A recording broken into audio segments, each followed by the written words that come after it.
This talk is on the phenomenology and diagnosis of movement disorders. As many of you may know by now, I am a movement disorder specialist, so these are my favorite sets of neurological diseases. It is great fun for me because I'm a very visual person and I get to see the movement, and if I treat the movement appropriately, I can see the improvement in the movement, and this is quite rewarding. I'm going to give this lecture in a little bit different way this year, and that I'm not going to include patient videos during the lecture. However, we are going to have a very visual movement disorder workshop next week where you would see illustrations of each of these movements. So it would be helpful for you to review this information prior to the workshop on Tuesday. These are the objectives of this talk. You will need to know the terminology associated with abnormal movements. You will need to be able to recognize the phenomenology of movement disorders, and you want to be able to describe common movement disorders as far as their clinical features and etiology. Treatment of most movement disorders will be covered in the neuropharmacology talk. As a reminder, movement disorders are basal ganglia diseases. These patients will typically have normal long tract function and visual pathways. Many times they will also have normal cerebellar function as well. When we evaluate a patient with movement disorders, we first want to ask, are there abnormal involuntary movements present? Then we want to describe the nature of the movements, and only then can we go back to determine whether the etiology of the movements is known or unknown. Either way, if we can't determine the cause, we can still treat the symptoms as they appear. If we know the cause of the movements, there are sometimes specific targeted therapies that we can use. We usually break down abnormal movement into two categories: hyperkinetic movement or hyperkinetic movement. Hypokinesias are where the patient is not moving enough, and the most classic type of hypokinetic disorder is Parkinsonism. Hyperkinetic disorders are when the patient is moving too much, and there are several in this category we will review. These include tremor, chorea, tics, dystonia, myoclonus, and a few others that we'll cover at the end. When we see a patient with movement disorders, we want to describe the movements. There are several features that we will use in the description. The first is rhythmicity. This is especially important in tremor, as some tremors will be rhythmic at certain frequencies and other tremors will be rhythmic at higher or lower frequencies. The speed of the movement is important. Slower movements are going to help us with the phenomenology. Faster movements will as well. It will allow you to put the movement into the correct category. The duration of movement is important. Most movement disorders will occur continuously once they have onset. However, there are several classic movement disorders that are paroxysmal. The pattern is important as well. Is the movement repetitive or flowing? Is it continuous or paroxysmal, as I just discussed? Does it fluctuate or is it diurnal over the course of the day? Next is induction. Can the movement be induced by either exercise or some particular type of action? Is the movement complex or simple? And we use this especially in the description of tics. Suppressibility is also used when we describe tics. And finally, are the movements accompanied by other symptoms, by an urge or maybe restlessness? Let's first remind ourselves of the direct and indirect pathway. I believe this was also included in Dr. Hepner's lecture earlier in the course. We will go into some depth in this pathway when we do the Parkinson's case next week. So if you're still needing to work with this a bit, you will have another opportunity next week.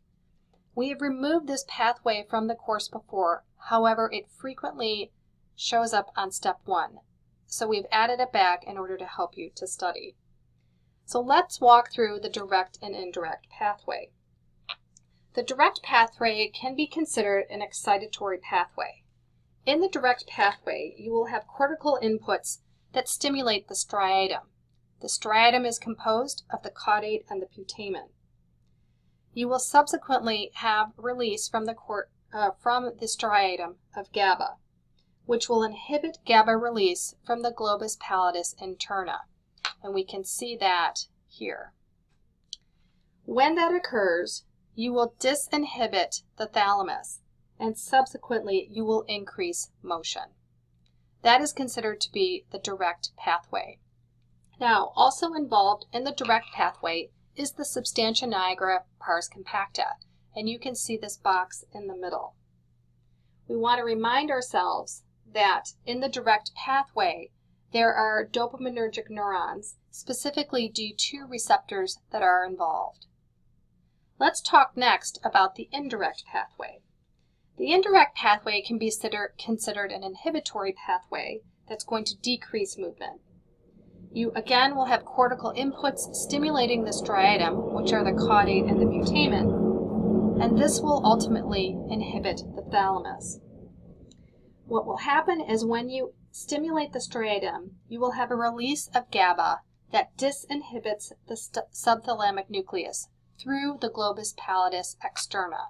So here we see this relationship between the striatum, the globus pallidus externa, and the subthalamic nucleus.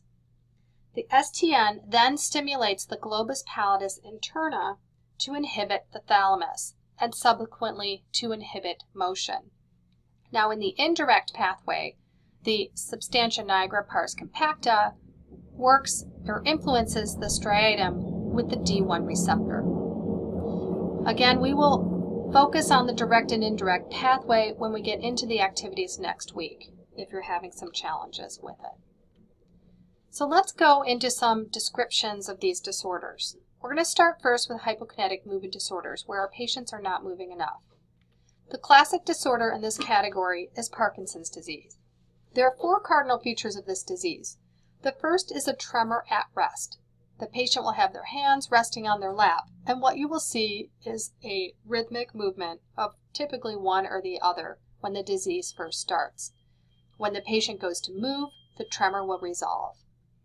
You will also have what appears to be a pill rolling appearance to the tremor, almost like the patient has a pill in their fingers and they're kind of moving their fingers over the pill. So it's also called pill rolling. This terminology frequently shows up on standardized tests, so you want to be able to recognize it. Patients with Parkinson's disease will have rigidity or increased tone. So when you're doing the neurological exam, you will move the arms and legs, and you will find that they feel stiff or rigid. One classic type of rigidity that we see in Parkinson's disease is called cogwheel rigidity. And this is when the stiffness is actually ratchety. It is caused by the combination of tremor and rigidity in an extremity. The third cardinal feature is bradykinesia, or slowness of movement. And this is usually manifest when we have the patient do movements of the arms and legs, usually of the hands and the feet. Postural instability is the 4th cardinal feature, and we test this by doing something called the pull test. We'll have the patient stand in front of us and we will pull them back. Most patients will take 1 step back, but patients with Parkinson's disease will be unable to maintain their balance, and they subsequently will take several steps back or fall onto the examiner. Shuffling gait is a very common feature seen in Parkinson's disease and is related to a combination of the cardinal features above. There are several associated features, motor features of Parkinson's disease, to include masked facial expression, micrographia, hypophonia or soft speech, stooped posture, and decreased arm swing.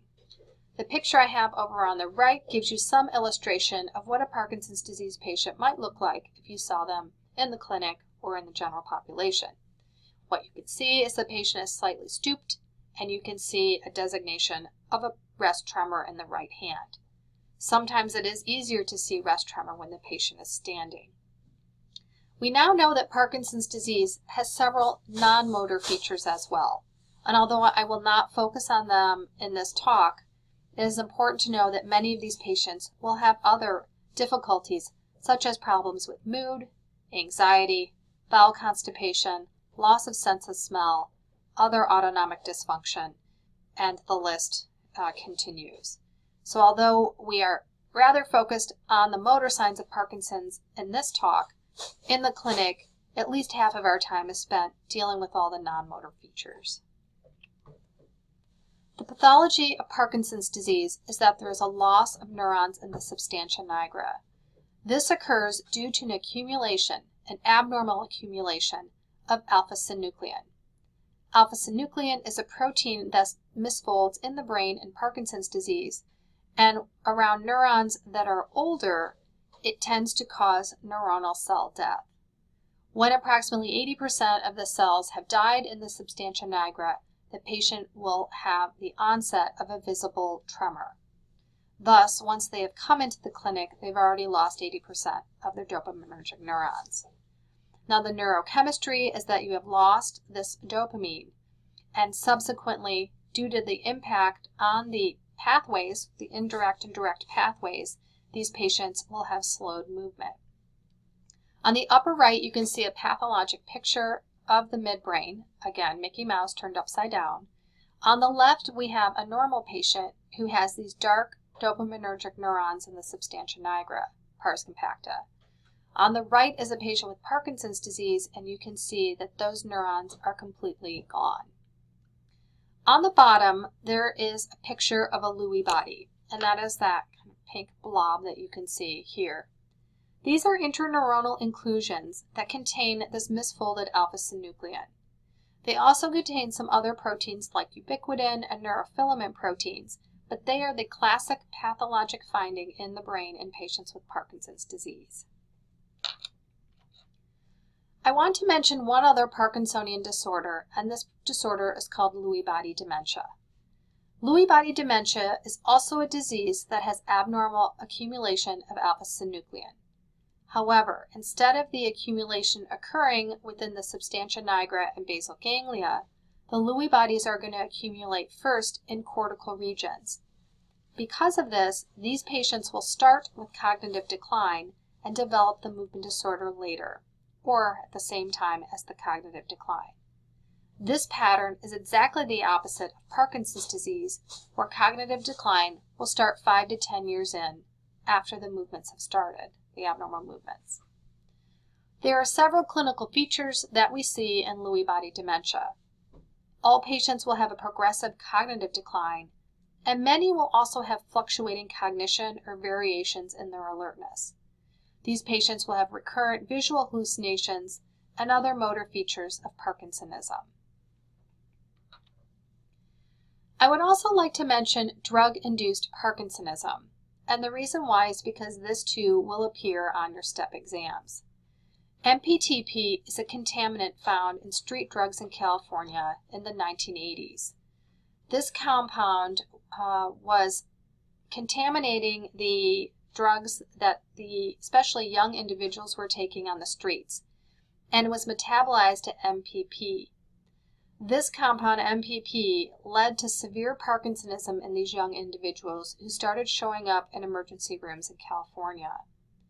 Now, although very few people were affected by this contaminant, we used this recognition of drug-induced Parkinsonism to create one of the most commonly used animal models of Parkinson's disease.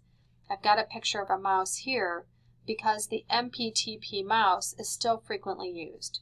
We have a monkey model and rat model as well.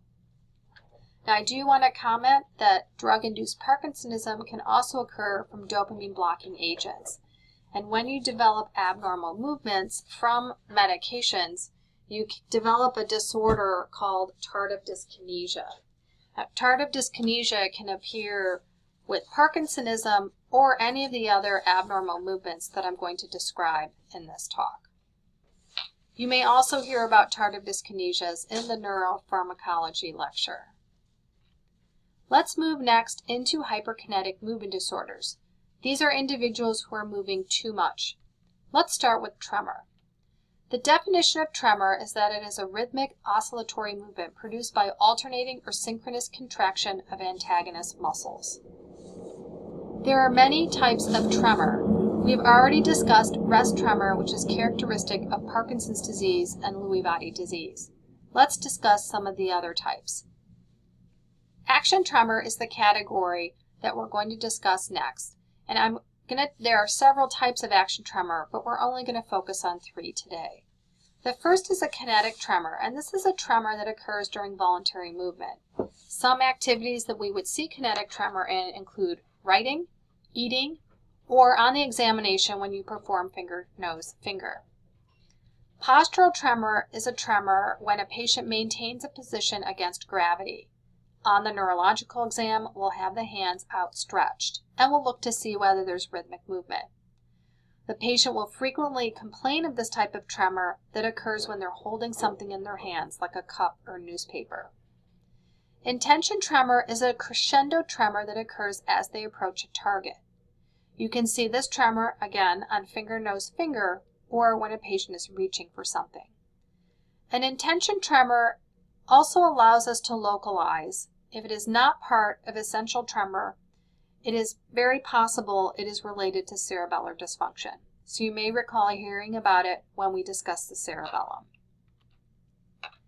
Essential tremor is the most common tremor disorder, and in fact is the most common movement disorder in the U.S. The clinical features of this disorder are that the tremor occurs with posture and action. It is more frequently seen in the upper extremities, but you can also see it in the lower extremities, in the head, and occasionally we'll hear it in the voice. It has an insidious onset and worsens with age. If the tremor occurs in families, you may have onset even in childhood. 75% of patients with essential tremor will have an improvement in their tremor when they drink alcohol. So we'll frequently ask this question when we're taking a history. When the essential tremor runs in families, we call it familial tremor, and it will typically be passed down in a family in an autosomal dominant pattern. Unfortunately, the gene or genes that cause essential tremor have not yet been identified. Treatment of this disorder is best done with either propranolol, which is a beta blocker, or primidone, an anti-epileptic. We frequently have patients with tremor draw spirals, and this gives us some evidence of how severe the tremor is. In these two pictures, I've asked my patients to draw spirals and to write. On the upper top left, I've asked them to write, "This is a sample of my best handwriting." You can imagine that it's almost legible and maybe very similar to our own handwriting, which is probably why we don't sign scripts anymore. Below that are what we call Archimedes spirals, and what I've asked the patient to do is to start with their hand raised off the paper on this dot and to draw in between the two lines without resting their hand down on the paper. And what you can see is instead of a straight line, we see a line that has rhythmic movement in it. When we ask them to draw a smaller spiral, it gets worse. This particular activity, we have them draw from point to point without touching the black line. And again, you can see tremor. The patient on the right has a more jerky tremor, and so it looks quite different than the one on the left. Let's move now into chorea. The word chorea is Greek for the word dance. This particular abnormal movement is characterized by irregular, unpredictable, brief movements that flow from one body part to another in a non-stereotyped fashion. Many patients who have chorea will incorporate the movement into purposeful movement. So for example, if they have chorea of the arm, they may use that movement to pretend that they are touching their head or feeling their hair, so that it looks like a purposeful movement when in fact it is involuntary. Rarely does chorea occur in isolation. It is frequently combined with athetosis, and I'll discuss athetosis later in the talk. There are a couple of diseases that are important to know for STEP and for this course. The first is Sydenham chorea, which is chorea related to acute rheumatic fever. This will frequently, we see in the U.S. in children, and of course they'll have other signs of rheumatic fever such as cardiac manifestations. Huntington's disease is a classic choreic disorder that's frequently tested and is important to know about for several reasons. Huntington chorea is named after George Huntington, who published the essay on chorea in 1872. In the U.S., the prevalence is about 2 per 100,000 individuals. Clinically, the onset is usually between people's 20s and 50s, and there's a triad of symptoms. Chorea and athetosis are the common movement disorders we see.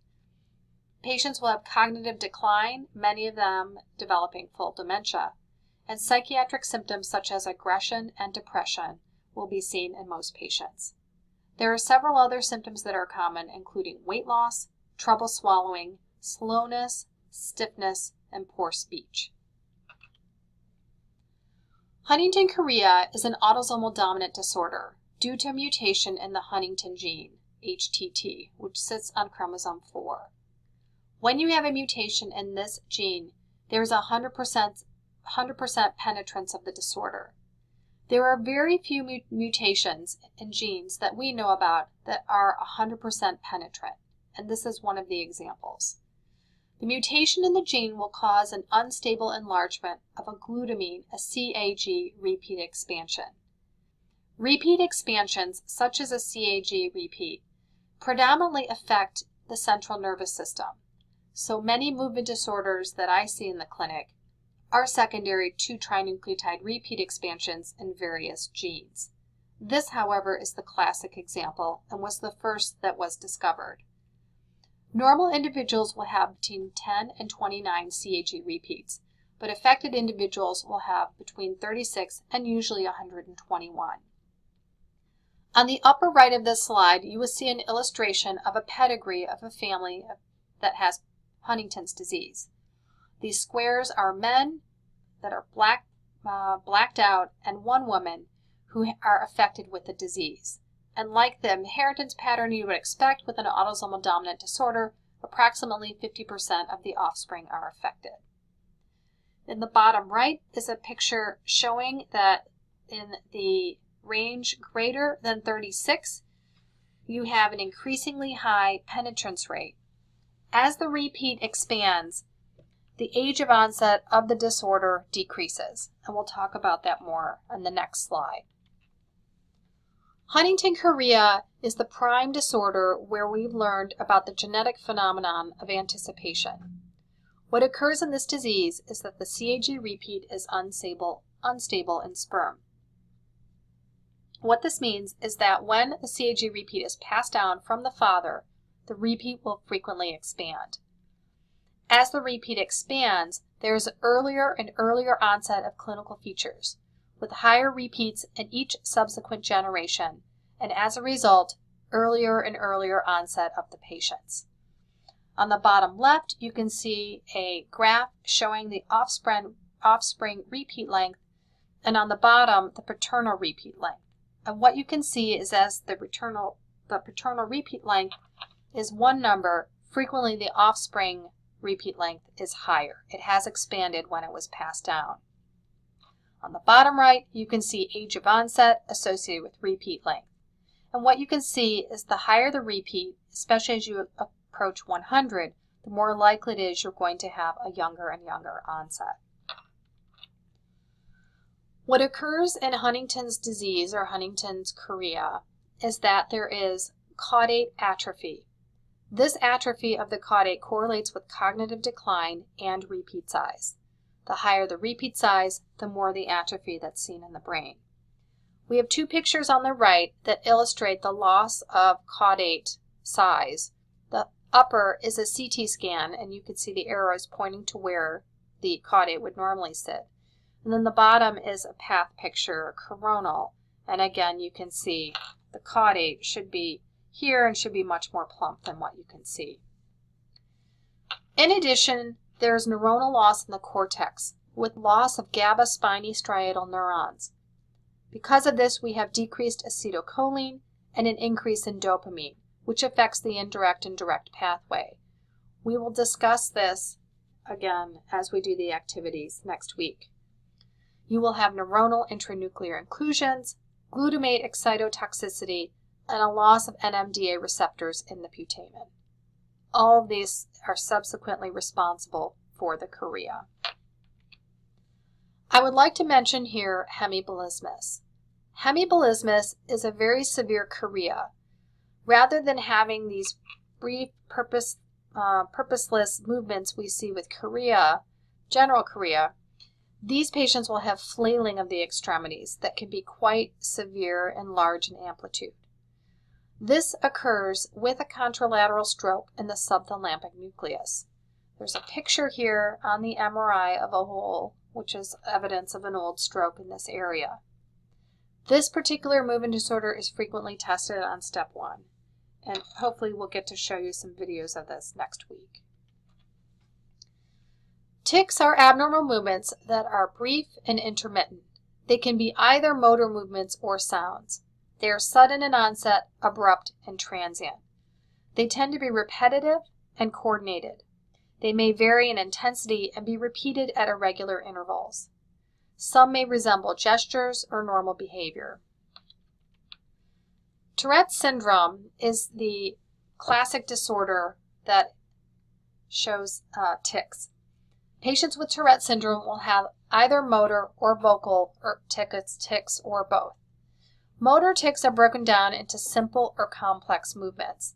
Simple tics will involve things such as grimacing, blinking, nose twitching, or lip pouting. Complex tics will include things such as hopping or clapping, touching, throwing, or head banging. Vocal tics can include grunting, throat clearing, barking, sniffing, shouting, obscenities, or utterances. And you will frequently see on TV Tourette's patients with what we have called coprolalia. This is when patients yell out obscenities. However, this only occurs in 10 to 20%, so it's likely overrepresented in the media. Now, you may think that you have not encountered someone with Tourette's syndrome before, but I'd like to tell you a story. When I was an intern doing internal medicine prior to starting neurology residency, I was post-call and I was very late when I left the hospital, and I went to the grocery store. It happened to be around 2 a.m. And when I was in the produce section, I heard barking 1 aisle over. And I was very confused, thinking maybe I was just sleep deprived. And so I took my cart and I walked over to the aisle, and what I saw was a patient with classic Tourette's syndrome. He had vocal tics, which included barking, and he had several simple motor tics, such as grimacing and blinking. Now, knowing that I was highly interested in movement disorders because I was exposed to this third and fourth year of medical school, I turned the cart around and went back to the produce aisle. But I did continue to hear him barking throughout the rest of my stay. Now, it's very likely he was going to the grocery store at 2 a.m. because these tics are noticed by other people and can be very socially embarrassing. The diagnostic criteria for Tourette's syndrome include an age of onset of the tics younger than 16. Patients need to have motor and vocal tics. The tics are suppressible, so patients can frequently feel an urge that they're going to have an abnormal movement or tic, but can suppress it for short periods of time.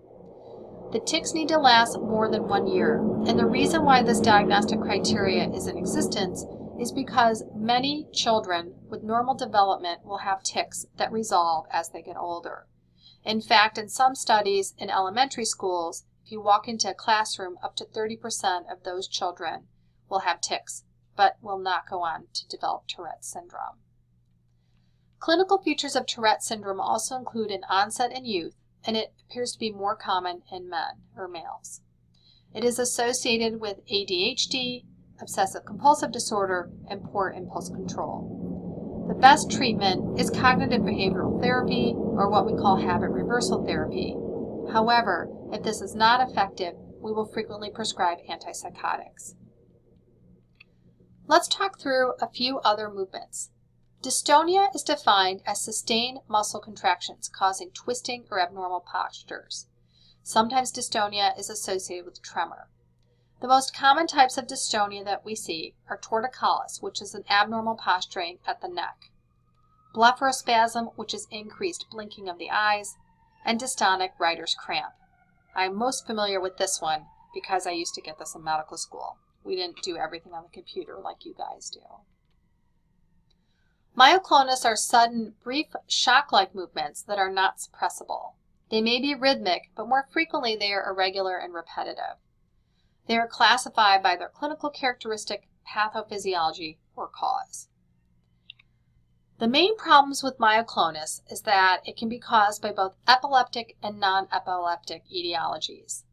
The non-epileptic etiologies are partially listed here, and what you can see is a very long list that you are not required to know about. However, I have highlighted in red that both liver failure and renal failure, which cause a metabolic encephalopathy, can lead to myoclonus. And these may be the most likely causes that you see if you see somebody with this type of movement. There are a few other hyperkinetic movement disorders that you will need to be able to define for STEP.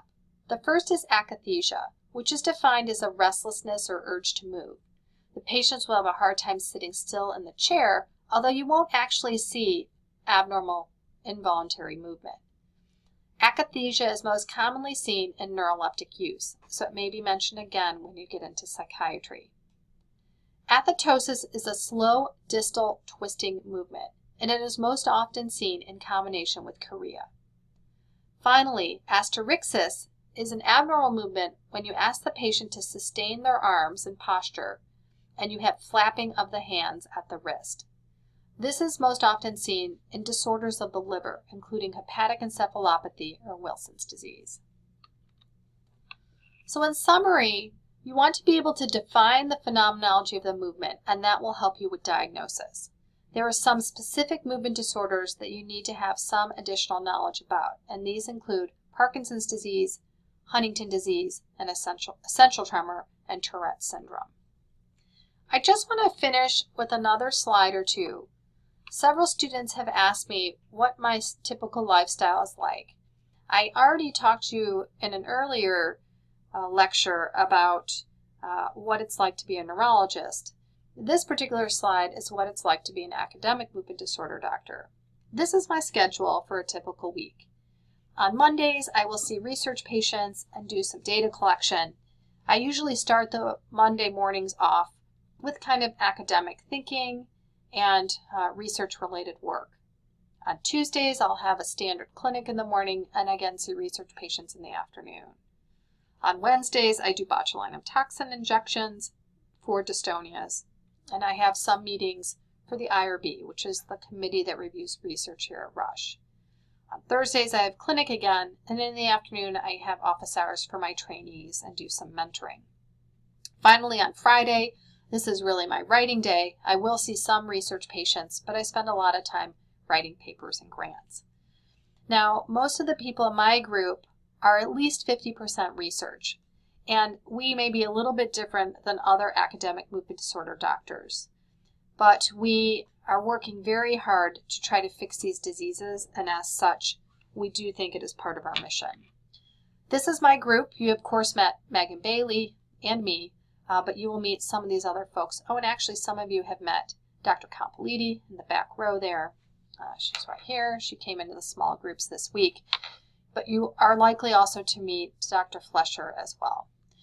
This is a fantastic group of movement disorder doctors to work with, and I can't say enough how much I enjoy my chosen subspecialty. So we will see you next week when we do our workshop.